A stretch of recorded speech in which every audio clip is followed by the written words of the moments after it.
Hello friends. आज हम discuss करेंगे रॉबर्ट ब्राउनिंग, जो कि एक विक्टोरियन राइटर है। उसकी पोइम है बहुत ही famous, the last ride together, मतलब कि अंतिम उनकी घोड़े की सवारी। तो इस वीडियो लेक्चर में हम जो पॉइंट्स डिस्कस करेंगे वो ये हैं। सबसे पहला पॉइंट तो अपने डिस्कस करेंगे इसकी थीम। नेक्स्ट पॉइंट होगा अपना definition of A dramatic monologue, क्योंकि ये जो पोइम है ये एक ड्रामेटिक मोनोलॉग है और रॉबर्ट ब्राउनिंग को मास्टर ऑफ ड्रामेटिक मोनोलॉग्स कहा जाता है। नेक्स्ट अपने इसकी स्टेंजा वाइज समरी डिटेल में देखेंगे और लास्ट में हम देखेंगे रॉबर्ट ब्राउनिंग की फेम किस वजह से है। ठीक है, ये पोएम ड्रामेटिक मोनोलॉग है तो हम ड्रामेटिक मोनोलॉग की डेफिनेशन में देखेंगे। तो चलिए शुरू करते हैं वीडियो को। अगर आप चैनल पर नए हैं तो सब्सक्राइब जरूर करें, क्योंकि हम लेटेस्ट वीडियोस लेके आते रहते हैं।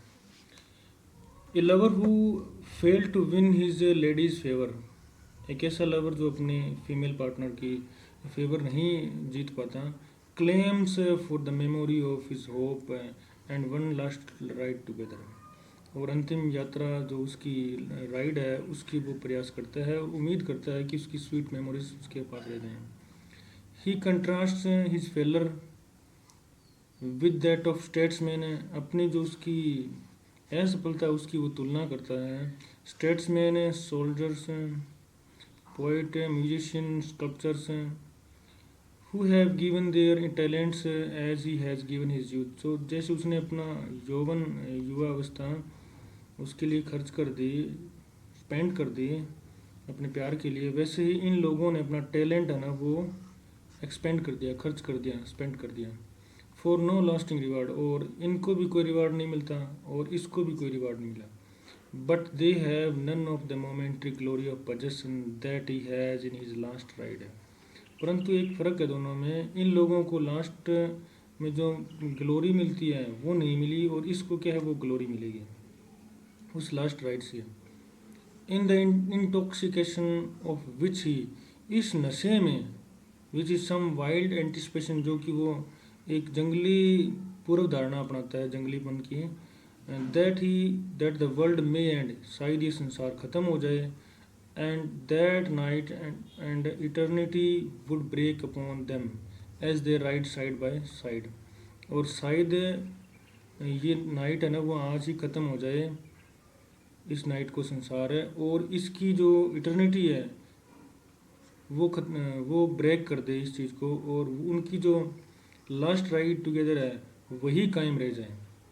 The rhythmic beauty of the verse is a fitting accompaniment to the moment thought mood of the poem.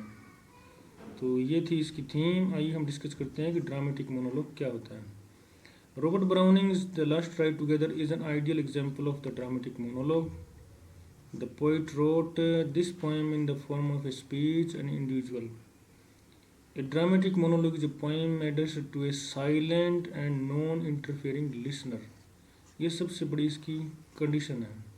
Monologue means mono plus log, a single person conversation in A dramatic form, तो इसको बोलेंगे अपने monologue. Intro and summary of the poem. The Last Ride Together is a unique poem by English poet Robert Browning. Robert Browning की एक poem है, first published in his 1855 collection Men and Women. His first important work released after his marriage to Elizabeth Barrett. और Elizabeth Barrett पहले से एक famous poet's थी, तो इसकी शादी के बाद में इसकी शादी कैसे हुई थी, रॉबर्ट ब्राउनिंग ने क्या किया था, इसको इलोप्ड, इसके साथ इलोपमेंट की थी और इलोपमेंट से इनकी शादी हुई थी, भाग की शादी की थी।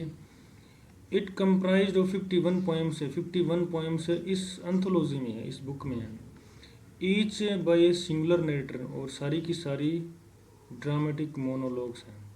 It is considered one of the most important works of poetry in the Victorian era. Victorian era की फर्स्ट और foremost important collection of poetry है। The last ride together is a 10 stanza poem. 10 stanza की poem है, primarily focused on themes of love and loss. एक तो love और loss दोनों की थीम को फोकस किया गया है। It takes the form of a monologue by a rejected lover reflecting on the end of love affair. एक लव अफेयर एंड हो रहा है और उसकी रिफ्लेक्शन दिखाई गई इसमें। The title represents the last time the former couple takes a carriage ride together, एक कैरीज में राइड करते हैं टुगेदर, और ये उसे लवर की रिक्वेस्ट पे बिलवड करती हैं। Although the narrator does grieve grieve the end of his romance, दुख तो मनाता ही है वो narrator, but he wishes to reflect his appreciation for the time they had together and love he experienced, लेकिन फिर भी उसको थोड़ा सा एक्सपीरियंस जो उसको लव कहना, उसलिए वो उसकी प्रशंसा करता है, रिफ्लेक्ट उसकी विशेष में रिफ्लेक्ट होती है। The poem has an overall bitter sweet tone, इसमें प्यार भरी कड़वाहट है इस पोएम में, balancing sadness and optimism, sadness भी है और ऑप्टिमिज्म भी है। In the first stanza the narrator blames the end of his romance on fate, fate के ऊपर ब्लेम करता है वो। He bemoans that everything he has tried has failed, वो दुख मनाता है कि जो कुछ भी उसने ट्राई किया वो सब फेल हो गया। And it seems the end of his love affair is set, और वो ऐसा मानता है कि उसका जो लव अफेयर था वो पहले से प्री डिसाइडेड था। Despite this he expresses his love and appreciation for the women he has spent years with, सालों तक उसके साथ जो उसका प्यार भरे पल गुजरे थे उन सबको वो याद करता है। एंड ब्लेसेस हर नेम, शायद ये भी सोच रहा वो, he asks only for her the memory of the time they shared together and one last ride with her before she goes, जब वो छोड़ के जा रही थी उसको तो उसको कहता है one last ride together। The second stanza focuses on the women's reaction, friends दूसरे स्टैंडा में उस बिलवड की रिएक्शन हमें पता चलती है। As she surveys him with pride tempered with pity, और ऐसा लगता है कि वो लेडी उसका सर्वे कर रही हो गर्व से भी और साथ में उसके ऊपर दया दिखा रही हो। The narrator compares waiting for her answer with life और डेथ, अब शायद वो उससे पूछना चाहता हो, उसके जो आंसर हैं उससे वो पूछना चाहते हो कि तुम्हारा आंसर जीवन और मृत्यु बता सकता है। In the end they say yes and the parting couple embarks on their final ride together, और लास्ट में दोनों डिसाइड कर लेते हैं कि यस हमें एक राइड करनी चाहिए, और वो अपने लास्ट, ये कपल अपनी लास्ट राइड करता है। The third stanza focuses on the blissful feeling of that last ride, और लास्ट राइड की ना उसमें ब्लिसफुल फीलिंग्स, तो उसकी फीलिंग्स है ना उसके ऊपर फोकस करना है। With the narrator about how beautiful the time together feels, और किस प्रकार वो दोनों टाइम बिताते हैं वो फील करते हैं। He focuses on the beauty of the surroundings, the passion he feels and the ecstatic feelings, और अपने जो सुख की चरम काष्ठ है उस पर वो फील करता है। That he feels when she touches him, जब वो उसको टचेस करती है तो उसको फील करता है वो, और वो फील ही उसकी परमानंद का स्रोत बनते हैं। She has provided him with more than he asked for, वो उसकी बिलवड उसको इससे ज़्यादा प्यार देती है जितना उसने डिमांड किया था लास्ट राइड में।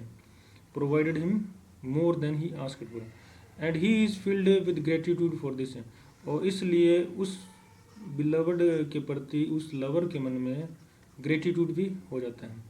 The fourth stanza focuses on Browning's philosophy of the passing nature of life, तो ये उसके फोर्थ स्टैंडा की बात कर रहे हैं अपने, उसमें ब्राउनिंग की फिलोसफी है पासिंग नेचर ऑफ लाइफ के। The narrator begins to let go what was and begins to enjoy what is, narrator ये सोचता है कि जाने दो जो हुआ उसको, जाने दो जो हो रहा है ना उसको एंजॉय करो। He describes his soul as some smoothing out it as he lets go of past option, वो ऐसे बताता है अपने आप को कि उसकी आत्मा है ना वो स्मूथिंग हो रही है, जैसे ही वो अपने पास्ट की जो मेमोरीज है उसको जाने देता है अपने मन से। He knows that there is no point of speculate what could have been, वो जानता है कि अब इस बात का कोई भी मतलब नहीं है कि क्या हो सकता था, what could have been क्या हो सकता था।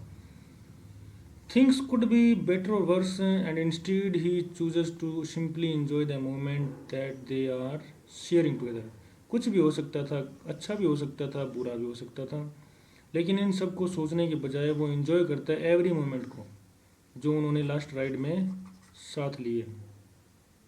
In the fifth stanza continues the themes of fourth, fourth stanza में जो थीम है वो फिफ्थ में भी आती है।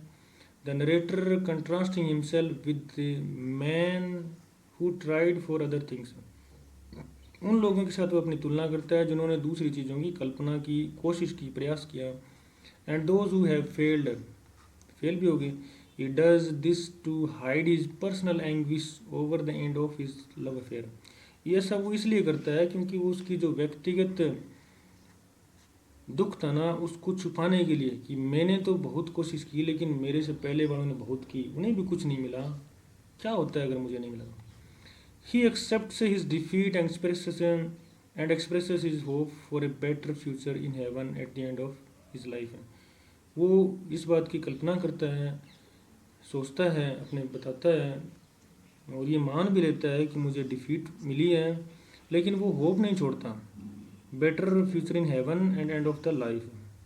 The six stanza present the philosophical idea that a life of contemplation in love is far better than another pleasure that the material world can provide। अब वो पोइट हमें एक फिलोसफिकल आइडिया देते हैं थ्रू द नरेटर कि जो life है वो कंटम्पलेशन इन लव है, is better than any pleasure that the material world can give. जो सांसारिक सुख हमें दे सकते हैं ना इस संसार, उससे ज़्यादा है। This stanza contains many illusions and analogies. और इसमें बहुत सारे उपमाएं और एल्यूजन्स दिए गए हैं। Such as comparing the greatest joy of life to a crown that one can reach. एक क्राउन के प्रति भी जो बहुत सारे जॉयज होते हैं उसकी तुलना वो उससे करता है। It compares the life of love with that of A statesman and a soldier and comes down firmly on the idea that the lovers life is superior. और ये पोइट डिक्लेयर कर देता है कि सोल्जर की लाइफ है या statesman की या राजनेता की, उसकी लाइफ से भी ज़्यादा सुपीरियर लाइफ है lover's life. In the seventh and eighth stanza focuses on comparisons of the love to a great poet and later a great sculptor. एक महान मूर्तिकार और एक पोइट के साथ वो तुलना करता है एक लवर की। The narrator describe the talents of these artists. इन आर्टिस्ट्स की टैलेंट्स की व्याख्या करता है वो। The poet's work being defined by how they create rhyme and rhythm. Poet की तो यही काम होते हैं। While the sculptors devotes years to a chunk of rock and carves something spectacular out of it. कुछ कारीगरी का नमूना बनाने के लिए उसको सालों लग जाते हैं उस चट्टान को। और एक पोइट है ना वो राइम और रिदम क्रिएट करता है, उसको डिफाइन करता है। He later does the same with the composer stringing notes together. और म्यूजिशियन होते हैं वो भी इस तरह के काम करते हैं। He compares these arts to the years of his life to give his love attempting to create something beautiful out of their union. और ये कुछ अच्छा करने के लिए, समथिंग ब्यूटीफुल क्रिएट करने के लिए इनको कंबाइन करना चाहता है, इनको यूनियन करना चाहता है। In the ninth stanza the narrator wonders what fate has in store for them. क्या छुपा के रखा है भविष्य ने उन दोनों के लिए, स्टोर कर रखा है। Admits he has no idea, कोई आइडिया नहीं उसको क्या बनने वाला है, वो भविष्य में क्या होने वाला उनके साथ। What would have happened had they remain together. अगर वो एक साथ रह जाएं तो क्या उनके साथ घटित होगा, क्या उनके साथ होने वाला है। He expresses his regret that it has to end there. वो अपना दुख बताता है कि इसको अब ख़त्म होना ही है। But admits that there is nothing he can do and chooses to let go. परंतु ऐसा कुछ भी नहीं है जो वो ले सकता हो या दे सकता हो। Stating that his life with his lover is now as far away from him as heaven. और वो ये बताता है कि उसका जो प्यार था ना वो उससे उतना दूर हो गया जितना कि उससे स्वर्ग है। नेक्स्ट जो फाइनल स्टेंज है उसमें पोइट हमें बताता है friends, in the final stanza has him turn his focus back to his lover. और पोइट का जो फोक्स है वो लवर की तरफ वापस चला जाता है। As it observes her and notes that she hasn't said anything in a while. अब उसने नोट किया है कि उस बिलवर्ड ने कुछ देर से कुछ भी नहीं कहा। He wonders what would happen if they simply rode forever. वो इस बात से हैरानी बताता है कि क्या होगा अगर हम फॉर एवर चलते ही जाएं, राइडिंग करते जाएं together and this instant they shared was made eternity. और शायद इससे वो अमर भी हो जाएं। That is where they the poem ends, और यहीं पे वो पोइम ख़त्म हो जाती है। On that wistful note for an eternity of this moment without the future apart that awaits when when the rights end, और इसी प्रकार की एक विचार के साथ कि विदाउट फ्यूचर को नोविंग वो इटर्निटी में जाना चाहता है, और पोइम ख़त्म हो जाती है। तो हम बात करते हैं रॉबर्ट ब्राउनिंग की फेम की, कि उसकी क्या फेम थी। फ्रेंड्स, रॉबर्ट ब्राउनिंग एक विक्टोरियन राइटर था, और इसने जितने भी पोइट्री लिखी है उसमें सबसे ज़्यादा इसको मास्टरी थी ड्रामेटिक मोनोलॉग में। तो इसकी जितनी भी पोइम्स है वो ड्रामेटिक मोनोलॉग्स में है। इसकी एक बुक और भी है जो हम आगे डिस्कस करेंगे। Robert Browning published 31 major works of poetry in his life and is considered today to be one of the most important poets of Victorian England. Despite this, during his lifetime he was heavily overshadowed in fame by his poet wife Elizabeth Barrett. Elizabeth Barrett Browning से पहले ही famous poet's थी। तो इसकी हुआ ये कि ये काफ़ी रिच लेडी थी, और इसके पेरेंट्स ने मना कर दिया था, डिनाई कर दिया था इससे शादी करवाने को। और तो क्या होता है कि रॉबर्ट ब्राउनिंग को लेकर एलिजाबेथ बैरेट, जिसको बाद में एलिजाबेथ बैरेट ब्राउनिंग कहा गया, ये दोनों इलोप कर जाते हैं, और इलोपमेंट में इनकी मैरिज हो जाती है। और यहीं से पता लगा कि एलिजाबेथ का पति रॉबर्ट ब्राउनिंग है, किसी की वजह से फेमस हुआ है, तो एलिजाबेथ की वजह से फेमस हुआ है, इसलिए इसको कहा है ओवर शेडोड। ठीक है फ्रेंड्स, इसकी एक बुक थी man and women and the book length epic poem. एक इसकी फेमस थी रिंग एंड द बुक, ये बहुत फेमस थी। ठीक है friends, were the two works that elevated his reputation and led him being regarded as one of the defining poets of era। इस युग का सबसे ज़्यादा फेमस पोइट बनाया इसको, and today they remain widely read along with the rest of his works. इसके काफ़ी सारे वर्क्स के साथ इसको याद किया जाता है। Although money of his earlier works remain Fairlie obscure. Obscure का मतलब हुआ कि धुंधले से हैं उसके, क्योंकि ज़्यादा सिंप्लिसिटी नहीं थी। Perhaps his largest influence on pop culture is Stephen King's the dark Tower. Stephen King's की जो डार्क टावर है वो है इसकी सबसे ज़्यादा इन्फ्लुएंस इसका, which was inspired by Browning's poem Childe Roland to the dark tower came. ये एक पोएम है, इससे इंस्पायर होके पॉप कल्चर स्टीफन किंग ने द डार्क टावर बनाया। ठीक है फ्रेंड, ये इसकी कंपोजिशन है। तो ये थी आज की पोएम। Thanks for watching.